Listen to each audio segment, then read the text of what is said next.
রাগ করলা, বলো বিসমিল্লাহ, বলো সুবহানাল্লাহ। এই কথাটা যে ভাইরাল, এটা বললে আমলনামায় গুনাহ উঠে যেতে পারে যে কারণে, এবং কি এটা মারাত্মক একটা বিষয়। দুইটা বিষয় এখানে রয়েছে। আপনারা দেখছেন যে কিছুদিন পর পরই সোশ্যাল মিডিয়াতে একটা ট্রেন্ডিংয়ে আসে, কাঁচা বাদাম থেকে শুরু করে একটার পর একটা ওই কিরে মধু মধু এরকম জিনিস পোলাপান এটা ছড়ায়। তো এই যে একটা দেখলাম ভিডিওতে সোশ্যাল মিডিয়াতে, হাত দেখতেছে কনকের মতো, সে হাত দেখাচ্ছে আর এমন কথা বলতেছে যেটা জীবন সকলের জীবনের সাথে মিলে যেতে পারে। আর দেখার পরে বলতেছে যে ঠিক কি না, ওই ছেলে বলতেছে ঠিক। কি রাগ করলা? কয় না। বলো বিসমিল্লাহ, বলো সুবহানাল্লাহ। এখানে প্রথম যে বিষয়টা হয়, রসুলের একটা হাদিস জানেন, আল্লাহর হাবিব সাল্লাল্লাহু আলাইহি ওয়াসাল্লাম জানিয়েছেন, আবু হুরায়রার বর্ণনা, মান আতা কাহিনান, কোন ব্যক্তি যদি গণকের কাছে যায়, গণকের কাছে যে হাত দেখায়, আল্লাহর হাবিব জানিয়েছেন যাওয়ার সাথে সাথে 40 দিনের আমল বাতিল হয়।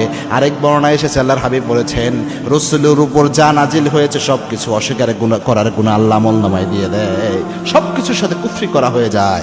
এক বর্ণনায় এসেছে 40 দিনের আমল নামাজ শেষ, আরেক বর্ণনায় এসেছে রসুলের উপর নাজিল করা যা আছে সব অস্বীকার করার মতো গুনাহ আমল নামায় উঠে যায়। এটা হচ্ছে প্রথম, ওই যে হাত দেখানোর বিষয়টা, যেহেতু এটা আমরা ভাইরাল করতেছি, এটা অনেকেই এখান থেকে উৎসাহিত হবে। এই জন্য কারো কোনো গণকের কাছে কখনো হাত দেখাবেন না, গায়েবের একমাত্র মালিক আল্লাহ। 2 নাম্বার, এখানে বিসমিল্লাহ এবং সুবহানাল্লাহ এটাকে ফান হিসেবে ব্যবহার করা হচ্ছে।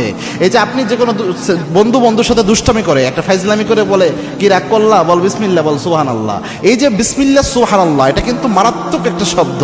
আল্লাহ রাব্বুল আলামিনের বরকতময় নাম বিসমিল্লাহ, সুবহানাল্লাহ, তাসবিহ আল্লাহ রাব্বুল আলামিনের বরকতময়, এগুলার অসংখ্য ফজিলত রাসূল সাল্লাল্লাহু আলাইহি ওয়াসাল্লাম হাদিসে বলে গিয়েছেন। তো এই বিষয়গুলা, এগুলা নিয়ে যদি আপনি ফাইজলামি করেন বা ফান করেন, এগুলা যদি আপনি আপনার স্বাভাবিকভাবে মজা করার জন্য ব্যবহার করেন, তো এটা তো মারাত্মক, এবং এই ক্ষেত্রে অসম্মানজনক হলে ঈমান নষ্ট হয়ে যেতে পারে।